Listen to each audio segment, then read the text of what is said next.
Assalamualaikum warahmatullahi wabarakatuh dan salam sejahtera. Nama saya Muhammad Faizul bin Muhammad Nur bersama dua orang rakan saya, Muhammad Fadil Zakwan bin Zakaria dan Muhammad Salihin bin Hasan. Baiklah, kumpulan kami akan menerangkan berkaitan satu artikel yang bertajuk Faktor Ketidakseimbangan Pembangunan Antara Negeri di Malaysia. Artikel ini dihasilkan oleh Nur Seri Hamzah, Kamarudin dan Lai Wee Sing. Saya akan menerangkan secara umumnya berkaitan artikel ini. Di dalam artikel ini menunjukkan berlakunya ketidakseimbangan di beberapa buah negara, sama ada negara maju, negara membangun dan negara mundur. Seperti di negara maju, seperti negara Amerika Syarikat, Itali, Kanada, Republik Slovakia, turut berlaku ketidakseimbangan. Dan pada hari ini ketidakseimbangan ini terus berlaku disebabkan pandemik COVID-19, di mana COVID-19 ini telah memberi kesan yang sangat dahsyat kepada seluruh dunia, iaitu memberi kesan kepada gangguan terhadap pembangunan ekonomi global, yang mana Malaysia merupakan antara negara yang paling terkesan akibat COVID-19, di mana di dalam artikel ini menunjukkan negeri-negeri di dalam Malaysia mempunyai perbezaan tahap pencapaian ekonomi. Di dalam jadual satu yang ditunjukkan di dalam artikel ini menunjukkan KDNK bagi setiap negeri di Malaysia dan menunjukkan negeri Kelantan merupakan negeri yang paling ketara dalam KDNK tersebut. Ketidakseimbangan ini antara wilayah ataupun negeri di Malaysia kini menjadi perkara yang serius, meskipun pelbagai usaha telah dilaksanakan oleh kerajaan. Dan oleh itu dalam kajian ini terdapat 6 faktor yang ingin dikaji, iaitu pendapatan penduduk, peralihan struktur ekonomi, kadar penyertaan guna tenaga, urbanisasi, taburan pekerjaan profesional dan penyertaan wanita dalam pekerjaan. Okay, Assalamualaikum dan salam sejahtera. Seterusnya saya akan menyambung pembentangan sahabat saya yang berkaitan dengan metodologi. Okey, kajian ini menggunakan dua kaedah, iaitu Index Valuation dan kaedah penempuan sigma. Kaedah Index Valuation ini adalah suatu indeks yang digunakan untuk mengukur variasi serakan pendapatan setiap wilayah atau negeri berbanding pendapatan nasional.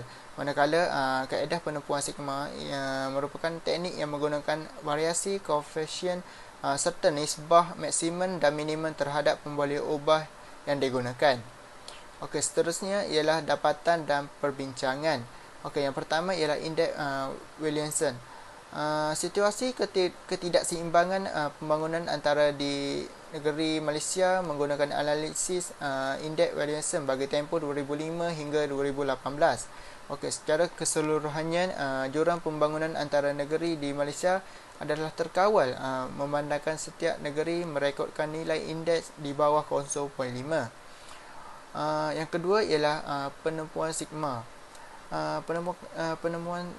Penempuan sigma ini terbagi kepada 4, iaitu pendapatan penduduk, peralihan sektor ekonomi, sektor perbuatan dan sektor perkhidmatan. Okey, yang ketiga ialah kadar penyertaan guna tenaga.